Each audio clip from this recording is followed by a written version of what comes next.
Hello, hello, good people of the internet. Welcome to another Let's Listen. My name's Josh. I'm your host, and I am joined by none other than Tony and Connor. Of course, you know them from the Tiberian Sons. How's it going, guys? It's good, man. Feels like we just saw you. It has been a couple of weeks. It's been a hot minute since we had Yeah. you here on the show. Of course, missing Travis and Max tonight, but we wish them well in whatever they're up to tonight. Yeah, but we are here to talk about and celebrate the next release that you've had since 2 weeks ago. Well, no, that one was for much longer ago, Yeah. but you guys are definitely on the production train, and I am really That's right. excited about this newest offering. Yeah, this is a tribute to the boss themes from Paper Mario and the Origami King. Folks, if you haven't played it, definitely recommend picking that up if you can. Yeah, guys, like, what made you want to do the Paper Mario Origami King soundtrack? Well, I mean, obviously the battle themes are prog as shit. It is, and they are awesome, and that's like all it takes to get me on something. But there is more to it. I mean, so just for a little bit of background, like I was first turned on to these tracks when a couple years ago, maybe like a year and a half ago, a bunch of the people from like Disco Cactus and like some like the Game Brass people did the big like 30-minute giant YouTube collaboration thing because like we didn't have MagFest or any cons to go to, and they got together all these all these musicians that they knew, and so we were asked, we as in the Tiberian Sons, like Connor, me, Travis, and Frank, actually, we did. They had like a Legion of Stationary medley that they had written into part of this bigger Line 'em Up was what it's called. That's right. Yeah. Yeah, Line 'em Up. And so we recorded that, and that was the first time I had heard these songs, and I was like, oh, these are pretty cool. I'm gonna go check them out. And so after recording that, and after the video came out, I checked out the Legion of Stationary songs on YouTube, and I was just like, this like a like I don't know if before this point has there ever been like electric guitar in a Mario soundtrack, at least to this degree, you know? Yeah. So like it, and I love me some electric guitar. So hearing that and hearing how good these songs were and like how kind of like proggy they were, it's like we're prog musicians.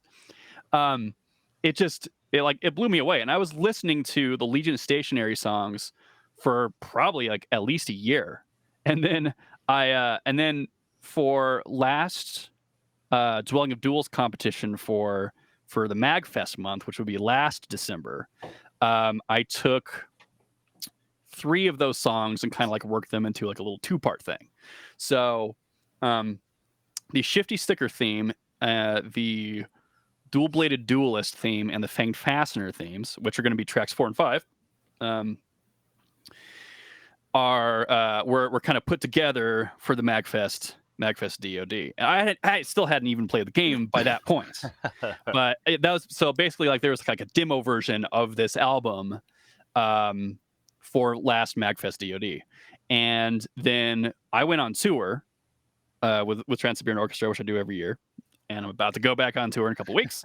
Congrats.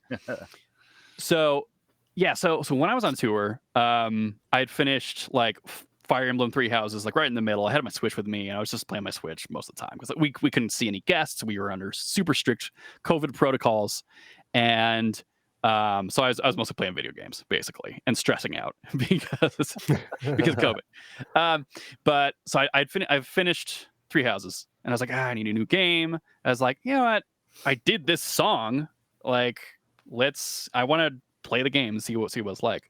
So I downloaded it, and oh god, I love it so much. And like, not only was it's just like it's a really well made game. There's a lot of just tiny little details that, and like the humor of it, like the animation. Like I hadn't played a Paper Mario game before actually, so I just fell in love with the thing because there was just like so much so like it's just like the level of detail that went into that game on every aspect.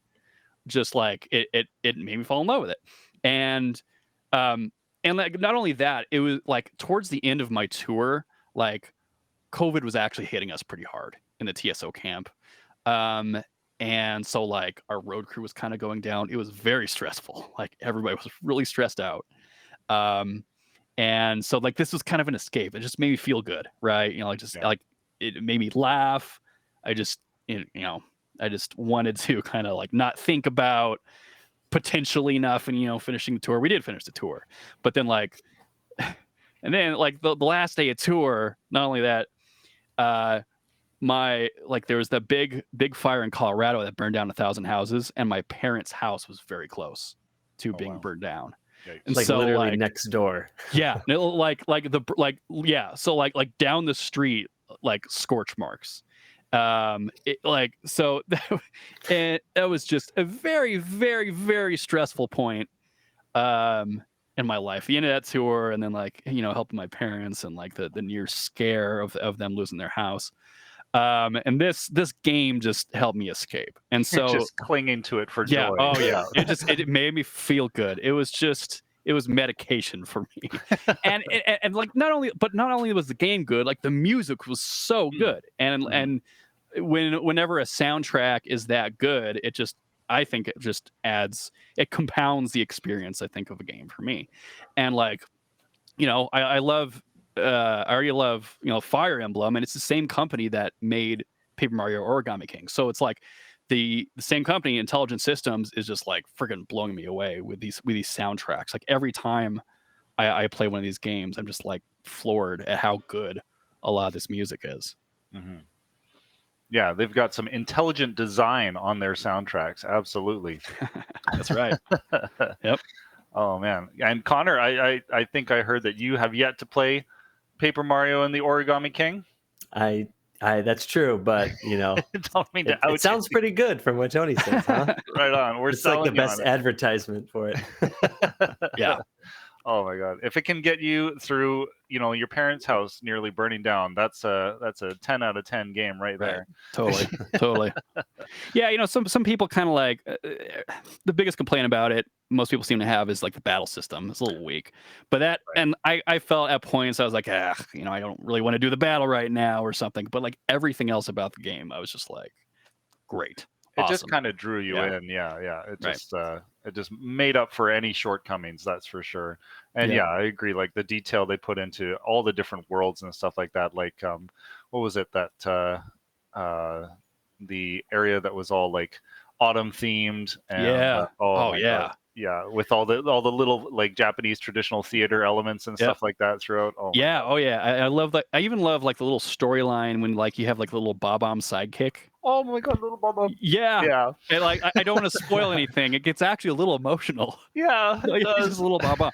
Yeah, it's just really well done. Like all the writing, all the humor, and everything. It's a good game. If you want to feel good, it's a good game to have. Yeah.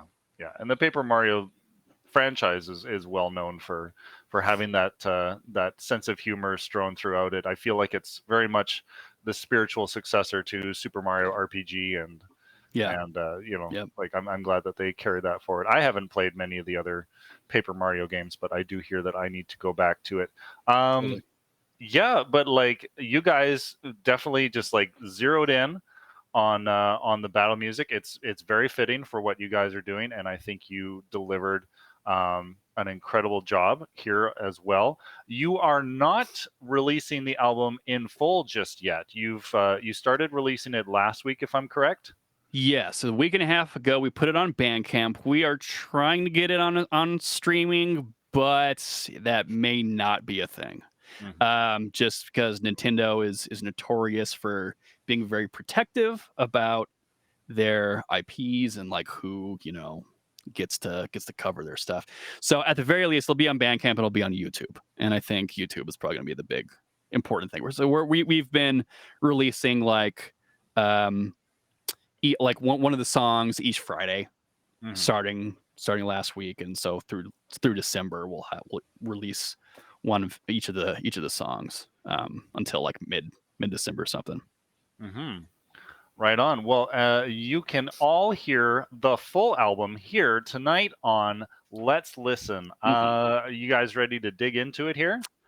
Oh, Yeah, yeah. let me just preface this first segment of listening. So we got a big block right in front. This is all of the Legion of Stationary boss themes. There are 6 Legion of Stationary bosses, and a couple of these were medleyed together. And but just like start to finish, it's going to be all Legion of Stationary. So these are like the primary bosses of each of the areas in the game. Mm-hmm. Right on. Yeah, this is tracks 1 through 5. We've got Legion of Stationary Enters, your big intro track. We got Missile Maestro / Elastic Entertainer. That's the the coloring pencil case and the big wad of elastic bands. The Disco Devil. I don't quite remember. Disco Devil's the hole punch, the dancing hole puncher. Yeah. Yes, awesome. Yep. The Shifty Sticker and the Fanged Fastener and Dual Bladed Duelist. That's the oh god, what is that? Yeah. So I'll the Shifty compare Sticker that. is the tape dispenser. Yes. So like a Dual Bladed Duelist is the pair of scissors. Mm-hmm. And the Fanged Fastener is the stapler. Staple which, remover, or yes, stapler. Duh, Fanged. Yeah. Okay, So yeah. like the idea of like office supplies being like big bosses to little paper people, I think is kind of genius. It's hilarious. Yeah. Yeah. Right on. And we're gonna get right into it, folks. Yeah. So here's 5 songs in a row. We'll see you on the other side. Let's listen.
can't believe you have my stapler.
Wow, folks, that is the Legion of Stationary Suite parts 1 through 5. That is a formidable series of notes and series of boss Yeah. battles Yep. as well. Oh my God, where do we want to start breaking this one down?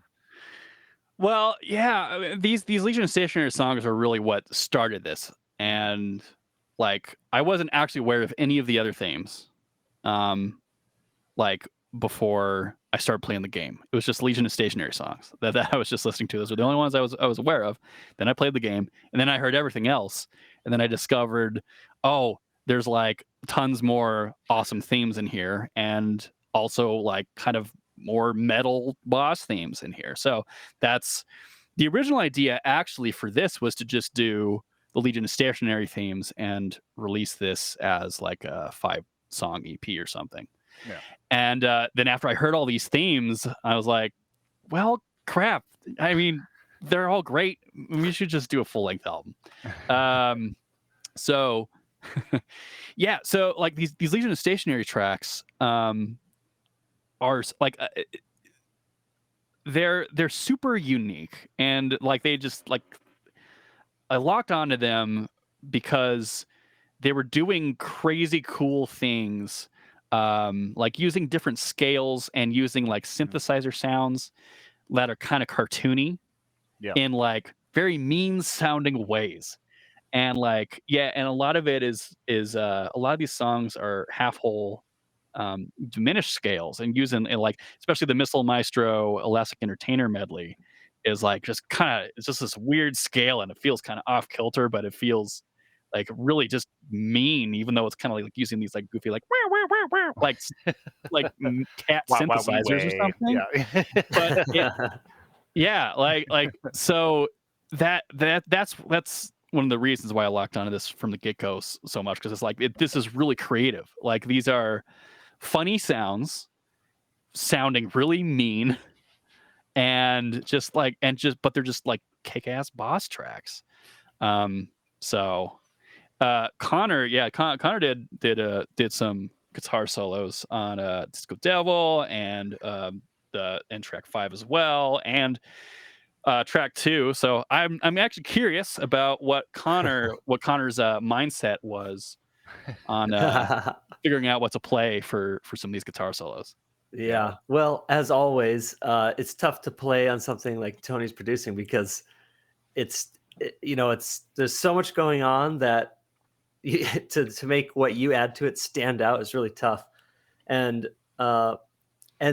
this album, maybe more so than anything else we've done. I don't know if Tony mentioned it, but it's like when they made this soundtrack, it was almost like they made this for Tony. Like they singled him out of everybody on the planet. They're like, this is for you. It's Yeah, that's how it felt. And you said like, oh, it's the first Mario with some guitar in it, but it's like this is relatively close to the original arrangement somewhat. It's like it goes so hard. So it was already at that level, and then Tony just like pushed it further. So I think like my goal with recording on top of like these tracks was like, well, I just want everything to sound a little bit like there's maybe one thing in every guitar solo or a lead part or something like you haven't quite heard before. And I've been listening to a lot of, or trying to get into like more new and up and coming guitarists, stuff like Polyphia. It's almost like post gent, post math rock. It's really weird, right? And there's stuff like I've never heard before. So after hearing that, I was like, all right, I need to not get left behind with those boomer bends, as Tim Henson so lovingly puts it. So yeah, I was trying to like come up with something like that I've never even heard someone do before. I don't know if I achieved it, but like on Fanged Fastener, that was a really fun one, like that dubstep kind of breakdown section, just like jumping all over the place and trying to incorporate like the Mario coin noises without like being too on the nose. Well, it's pretty on the nose, but Yeah. So it was a lot of fun because every song was unique, and the scales are, really creative, like Tony was saying. So that it made me think more about like the music, like melodically, or like I wasn't thinking about the scale so much because maybe it was a scale I haven't hardly used. So I was trying to like hum something in my head first, and really work it out from like more of a musical approach as opposed to just like formulaic or analytical. So that was really fun. Yeah, one thing I want to hop on that Connor mentioned was just like doing things that we haven't before. I think like last year. So the the demo for this album was done for December Magfest DoD, and before that, in April, DoD was when we originally did the Ace Combat 7 cover.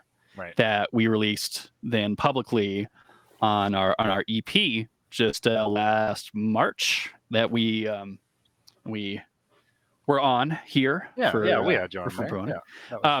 So when like after doing particularly the Ace Combat cover, Devil's Spear, and then this one, then like the thought kind of crossed my mind was just like, well, like we've been a band that's mostly been doing like these kind of just evil sounding boss themes for like a lot of our for a lot of our covers.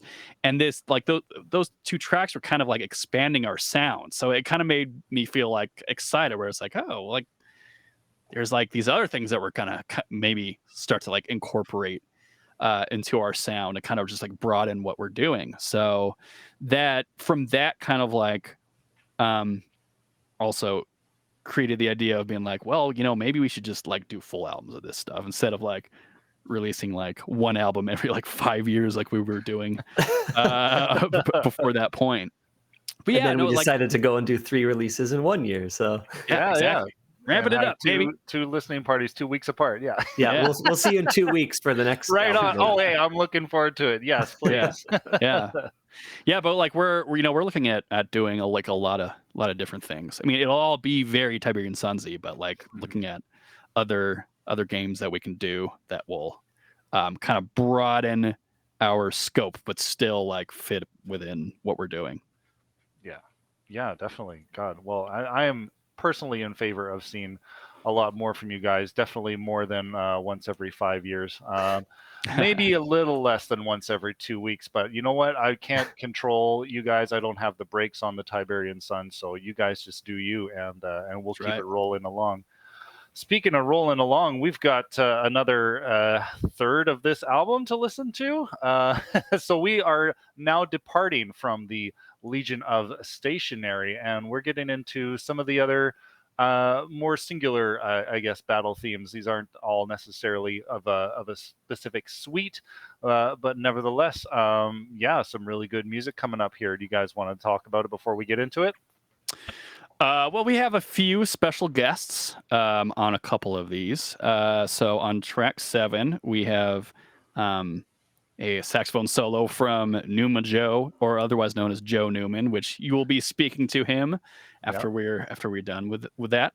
Mm-hmm. We also have appearances from Ronan OPF, plays violin, and on the last track of this block, Origami Castle, we have Eli Bishop on violin, Laura Intravia, I think that's how I pronounce her last name, on vocals. Mm-hmm. And I think that's it for this block. Yeah, definitely. Right on. Okay. Well, without any further ado, let's listen.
Oh, dang, guys.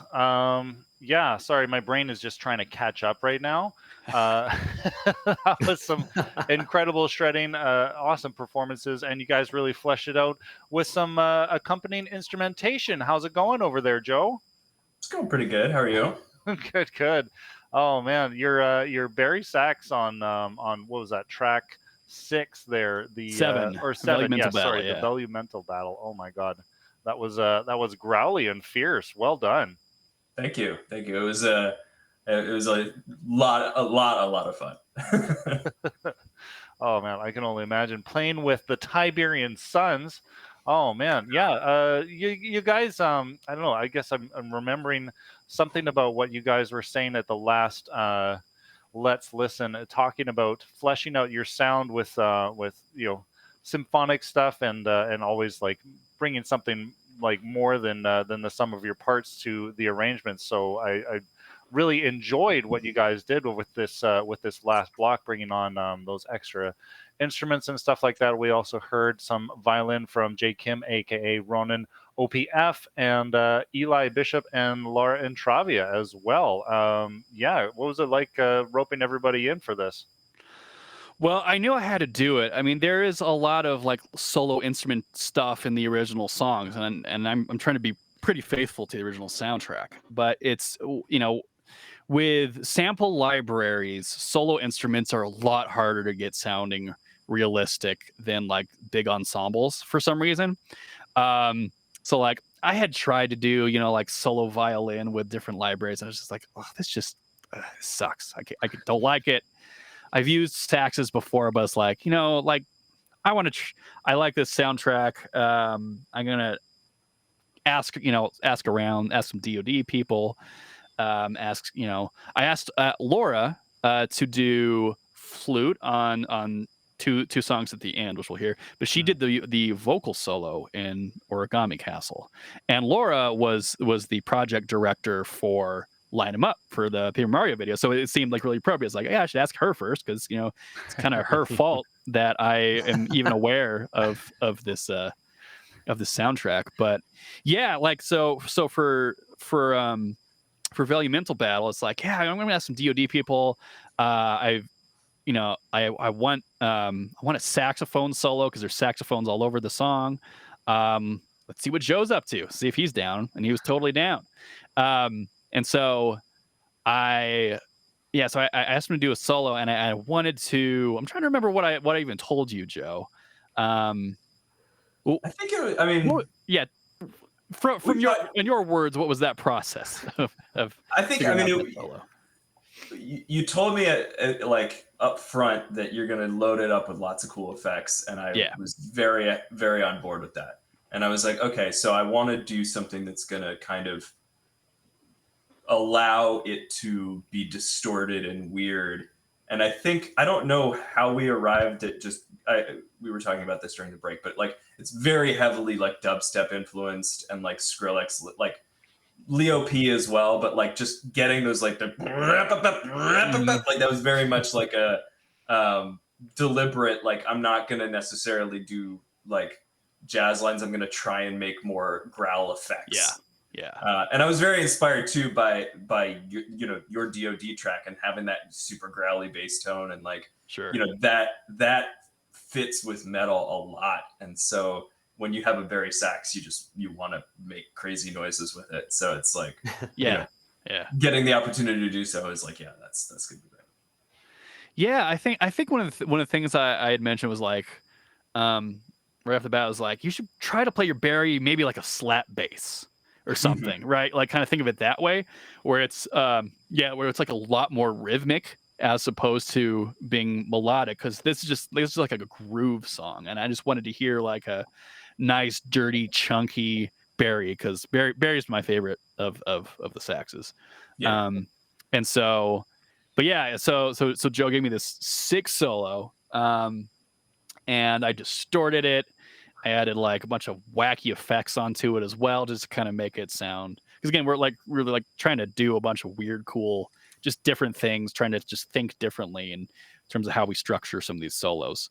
And I was kind of inspired by Connor because like he had already done some of the solos for the other ones, and he was already like, yeah, I'm just explaining how he was like trying to try to do just different things like because he'd been listening to like Polyphia and stuff like that. So he had already mentioned that kind of inspired me to be like, I should try to tell these guys to maybe just try to do some different things with the solos. Oh, I should say also there's a bunch of Easter eggs in the solo. If you listen very carefully, there's some. I probably mangled them into oblivion. No, you can still. I mean, I didn't play them like 100%, but like there's definitely some references to Doom in there, like the original. Oh, really? I missed that. There's a little bit. You Awesome. Very Tiberian Sons of you. Yeah. And then there's a line that is a veiled but semi-cheeky reference to the original Mario RPG, which has an incredible soundtrack. But the so I played and then I take it up the diminished. So that was an intentional Mario RPG love. Yeah. So that was hopefully that makes it more fun to listen to. Yeah, and then Ronan did a pretty cool violin solo as well. Ronan's a guy that he's been around for a long time too, and he's in the like the DoD Discord for a while. And I knew like Eli was the first guy I thought of to get on this project because Eli's a pro and he and I hang out whenever we're in the same town. But I also was at that point unsure if I was going to be able to pay anybody for this. So I was like, well, if I'm going to ask these guys to do it for free, then I don't, then I'm only going to ask like each of them to do like 2 songs max, right? Because it's too much work otherwise. We did end up taking a little money out of our band bank, and paid everyone. Nice. But so on Origami Castle, that last one, that I think that's one of the tracks that I'm probably most proud of in terms of the end product. The original song is blew me away when I heard it. Like it's like the final level of the game, and this theme, it's a little longer. I was surprised. Like the original theme is actually like at least like 2.5-3 minutes, and most of the level themes are like a minute. And so I was kind of surprised at how long it was, and it was just really good, and it just kept playing. And the level's kind of long, and I just never got sick of it. Like I just kind of like put my controller down and listened to it for a couple loops because like this is awesome. So even though it's not necessarily a boss theme, it still fits because it has like all these guitars. But like it's a boss theme. Yeah. And when I was arranging this one, like basically I was getting Nevermore vibes. Nevermore is one of my favorite bands, favorite metal bands, and the song is in B flat. Nevermore tunes down to B flat, and so I was just like, man, I'm like doing Nevermore riffs right now. So I like the way this turned out because it was basically like I was doing like a Nevermore cover with orchestra on top of it, and then so that also like cued me kind of fumbling my way through some arpeggios at the end of the song because Jeff Loomis is like is one of the best like sweep arpeggio players on the planet. But yeah, so Laura Intravia did vocal solo on that one, and Eli Bishop, pro of pros, just like Eli takes no suggestions. He just like he drops a badass solo, and I don't like. It's like that's great. That's it. That's perfect. Yeah, nothing. Job done. Yeah, yeah, and like that, and that harmony he did on my with my guitar solo. I was just like I provided it in the MIDI file, and I was like, dude, it'd be great if you could play this. I have no idea if this is even possible on violin. I'll throw it on synthesizer or something if you can't do it. And he's like, yeah, it's cool. And there it is. And yeah, he did like violins 1, violin 2, violas on that and his other track on this album. Mm-hmm. And God, like if you can get live musicians on your track, you really should do it because it does getting skilled people on your music, even if you have all the sample libraries in the world, getting skilled people on your music, it just adds something that sample libraries don't. Yeah, that human element. Yeah, have it. I definitely I felt more inspired to do my parts just because it was playing off of, other people playing real instruments. So even, not just counting like the sound improvement, like that aspect was like really awesome on this album. Mhm. Yeah. Connor, talk about your Origami Castle solo. What your thoughts were and trying to Yeah. construct that one. Tony like worked so fast through this album, and Tiberian Sons kind of has like a few, projects in the works at all times. So a lot happened very quickly, and so I was just trying to keep up with all the tracks as as he was getting them arranged and stuff. And unfortunately, Origami Castle I think is the last track that I'm actually even on for this album. There's a couple more that I'm not on, but that's because there's other projects that I'm trying to spearhead, and so Tony spearheaded this obviously and does most of the stuff. But that solo special, like I said, especially playing off of other musicians like that, I think I was just hearing Eli's violin solos, just got me in the mood to like sit down and write something. So I think it was that one. I kind of experimented with some of like the glitching and stuff, right? Because I was trying to do some of the kind of glitching stuff in some of the previous solos, but not like through editing, but through like, all right, if I jump here and then play here and then jump here, it kind of sounds like that. I think this one I had to resort to like actually like chopping up some stuff, but I think it worked really well. And also this was after I think I'd heard Joe's stuff and like how and how Tony kind of edited that. So like it was clear that like this was a big sound on this album was just like just total chaos. So I just tried to by this point I had like fully embraced it, and I think I tried to just write something that was like total chaos. Right on. Sweet. And Joe, while we've got you here, just because I think you're like the only perhaps person who's really familiar with the Paper Mario series as a whole, like I understand maybe you haven't played Origami King, but like in terms of like the music, like where do you find that this soundtrack kind of sits on your overall Paper Mario experience? You mean like ranking the OSTs? Oh yeah, give me a tier list. Let's go. Oh. Pressure. No, I mean honestly, like all the Paper Marios have had really good music, but only Mario RPG has had incredible music, and Origami King as well.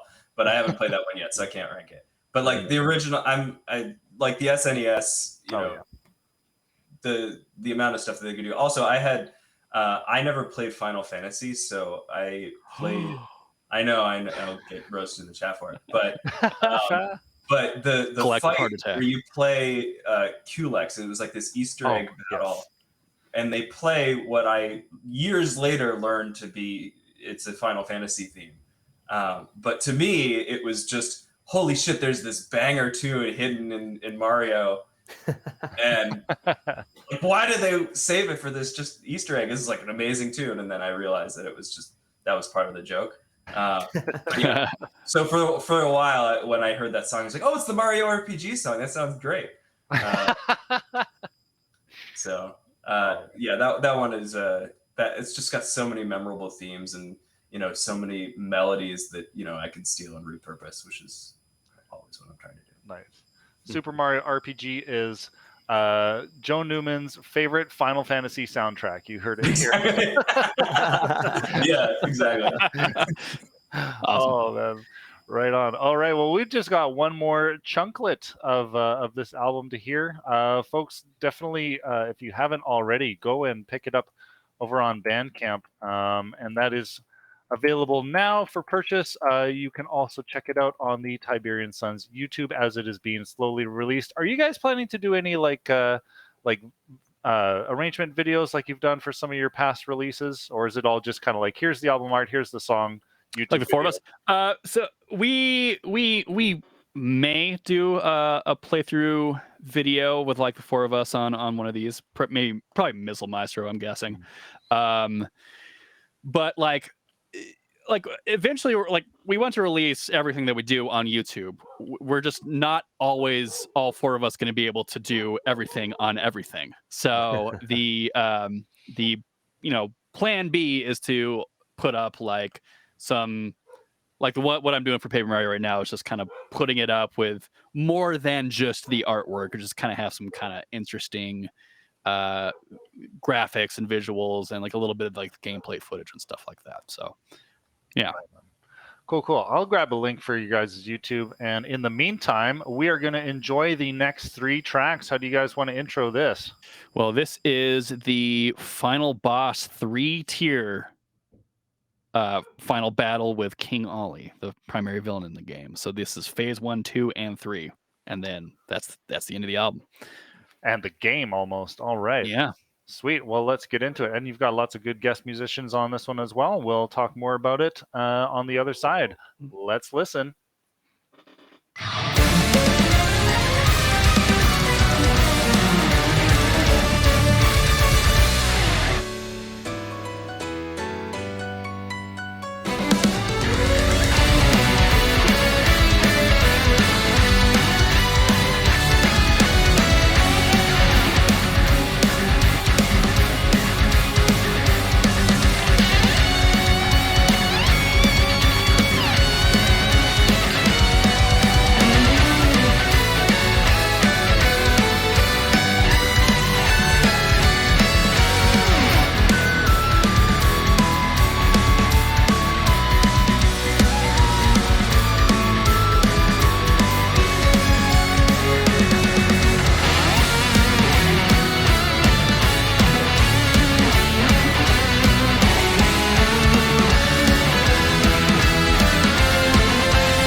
Oh my God!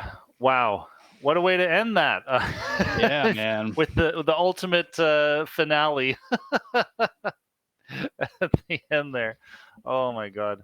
And Connor is off doing fatherly things. I understand, but we'll hopefully get him back in to talk a little bit more about that once he's free. But Tony, incredible job on that album. Let's talk sir. about those last three tracks, because that is that is a powerful trio right there. Yeah, that is like the like the 3-phase final boss sequence from the end of the game.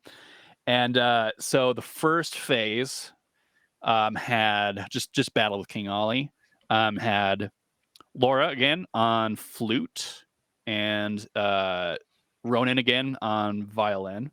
That's I think that's probably the Battle with King Ollie. I think was one of my favorite tracks on the album. One I felt most proud with in the end. It's just good headbanger. And then so that Battle of King Ollie was going to be one, like, Connor unfortunately could not get to it, but the oh no, wait, hold on, I'm sorry, I'm getting ahead of myself. It's actually the next track. Okay. The next track. Yeah. But okay, so track 11 being the second phase of the final boss theme. That was going to be one where, so I had originally done the solo at the oh my God, wait. Oh God, no, I'm blowing this. I'm blowing this so hard. No, so Battle with King Ollie was the one where the final guitar solo was me doing an imitation of Connor, and then so I was trying to do my best Connor Engstrom imitation in terms of guitar solo, and then and I had a spot open for Connor. Be like, dude, you should try to do like a solo where you're imitating me, and try to see if like people can get fooled. But yeah, so that's hey, he's back. So all right.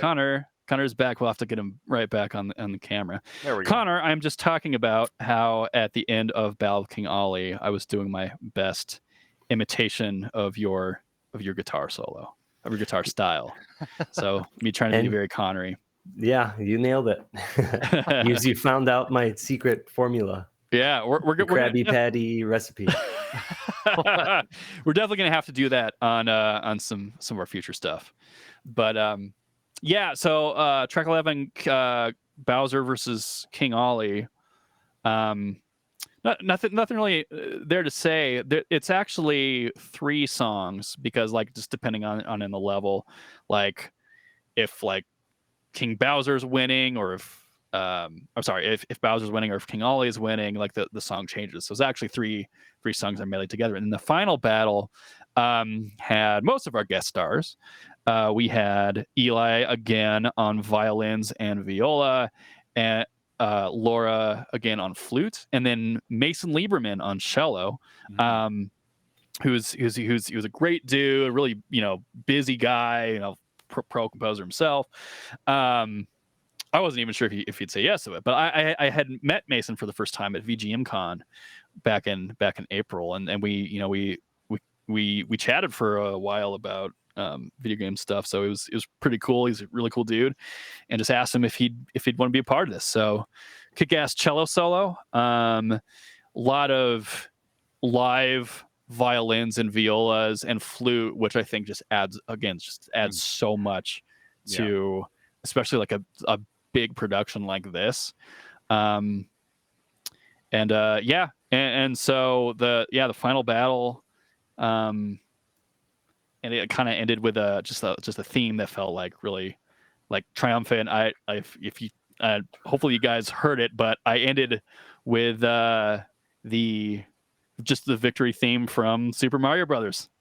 Like the da da da da da da. That's not in Paper Mario. Like it just felt like I mixed a bunch of things together, a bunch of little Mario things together, and then ended it with Super Mario Brothers.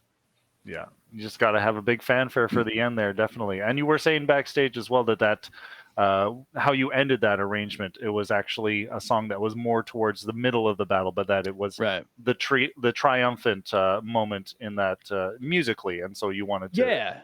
Yeah. Musically, I didn't wasn't 100% like chronological with that one. I think there was one of the other songs I wasn't 100% chronological on, but there's just like it musically felt like it made more sense. Oh yeah, like the back in track 5, like the scissors boss was kind of more towards the end rather than and the stapler was kind of at the beginning, even though the stapler is actually the last of Legion of the Stationary.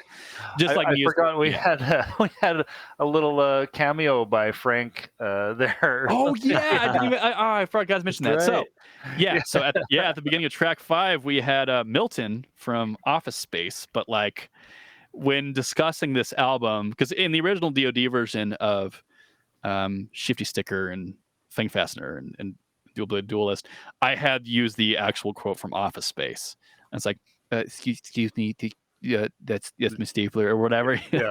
And I'd use the original quote, and we're like, well, when discussing this, we're like, well, if anything's going to get us sued, the most likely thing would probably be using the quote from Office Space. So Frank being a pretty good voice actor, I was trying to like figure out how to squeeze Frank in everything we do. Put that Frank shit on everything. Yeah, exactly.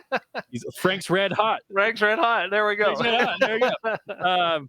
So yeah, in an effort to get Frank on everything, I'm just like, hey, you want to record the Milton line from Office Space? He's like, yeah, sure. And he did he came back in like an hour, and he gave me like multiple versions of it. And it's just like, you pro. But yeah, again, like shout out to all these guest musicians that I got on this album. This was, this was really a big labor of love. Like we knew going into this, it might be difficult for us to really get this on streaming services. Just knowing Nintendo's history, I chatted to Joe a lot about the legalities of this and everything. But it's just like, yeah, I should probably just prepare for it to stay on Bandcamp and YouTube for forever. I mean, I'm still trying to figure out if I can get it on streaming, but it might not happen. But like our projects that we're thinking of for the future should all be licensable. So we're gonna just make sure we stick with that route for the time being. Right on. Yeah, folks. Well, there you go. That is the one link that you can go to get the full album at the moment, and of course the YouTube channel where the videos will be dropping on a weekly basis. Yeah, definitely go and support them on Bandcamp. I mean, that's the best way to support artists naturally, but also just make sure that all the funds go towards the Tiberian Sons for all their hard work on this awesome album. And I guess we'll see you guys in 2 weeks for the next one. Yeah, I hope so. Well, we'll have to finish it up, I guess. Yeah. Yeah. Oh, man. No, we got a lot of plan, man. Like Connor is spearheading World of Warcraft remix album for us. Right. I remember you playing some of those tracks for us on bonus stage last time you were on. Yeah. Definitely wanted to right. see the full band treatment with those tracks for sure. Right. Yep. We're also next year should probably be Ace Combat, hopefully Fire Emblem, and probably a bunch of original music. We've really been trying to ramp up our video game. Yeah. Yes. Oh my god. But yeah, just trying to ramp up our production. We've been trying to get some work with actually like video game developers, and so we're just trying to put ourselves up there. Yeah. You get your workflow under your belts, and bam, you're gold. Definitely.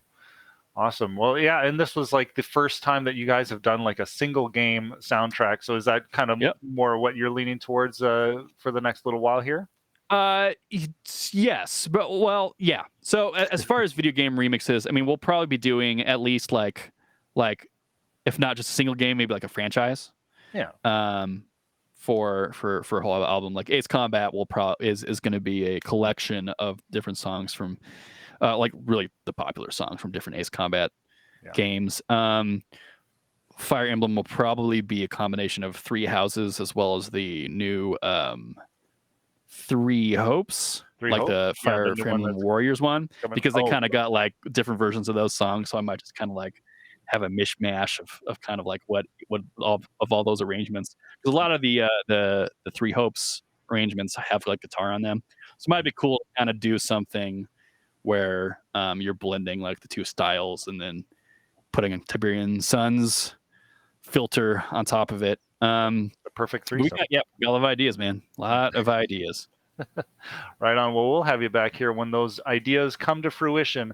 Tony, Connor, anything else to add before we wrap things up here? Thanks for having us, Josh. Oh, Yeah, thank you. wait. We should talk about the artwork. We should always talk about the my artwork. God. Yes, of course. Nate was not able to join us tonight. He's at Right. Bit Brigade Oh, best excuse. in the Bay Area right now. Yeah. But yeah, of course, like our original Look at deadline that. for this game, or for this album, we were going to try to originally release this actually on July 17th, which would have been the 2-year anniversary of the Paper Mario Origami King release. But a number of things made that not happen for all of us. One of my dogs died, and at that point I was just like, I can't. I was gonna make myself go crazy. Nate would not have been able to get the art out in time. I was even like considering maybe trying like other artists, but like it was like a week before. And I was like, God, I don't know if I want to work with somebody that I don't know, that I haven't worked with before. And man, like waiting for that, I think was totally worth it, because it was just like a silly idea I had where it's just like, like, because it's called Satan's Office Supplies, which is just talking about like the friggin' the Legion of Stationary bosses, and like them all like descending down upon Mario. Like it's just an idea I had, and I told Nate, I was like, yeah, this is what I got. I don't know, give it a shot. And he gave us that, and that's just like, oh God, it's awesome. Like that artwork. Nate does just a bang up job every time. Like he's an important part of the Tiberian Sons. Like we consider him a part of the band. Like he defines our image. But yeah, so it's like all the Legion of Stationary bosses are on that cover. And it's, you can actually kind of tell a little bit like that the like the floor or whatever. Yeah, you're in the battle is arena. actually kind of like the spinning arena. That's I in didn't the notice game, that so. until just now in the audience of toads in the back and everything. Yep. Yeah. God, yeah, he puts the best into his work, definitely. Oh man, yeah, I wish he could be here, but I mean, yeah, Bit Brigade, how could you pass that up? Yeah, it's a good place to be. Yeah, totally. Oh. Not even mad. Right on, cool. Well, hate to make you an afterthought, Nate, but we love you, and thanks for all that you're doing for the Tiberian Sons. Yeah, guys, I'm ready to wrap this up if you guys are. Cool. Thanks Right for on. having us, Josh. Yeah, thanks thank you so very much. much. Yeah, as far as other things coming up for bonus stage, our next listen is going to be next Thursday, October 27th. We've got Game Grooves coming back on with their latest community album. That's going to be Encuentro de Sangre, a metal tribute to Castlevania, and local friend Shane Stewart is going to be on to share his first solo original album with all of us on November 4th. So stay tuned to that. Follow us on socials, join our Discord, all that jazz. Hit like and subscribe. I don't know. Folks, thank you so much for coming to Let's Listen. We'll see you next time.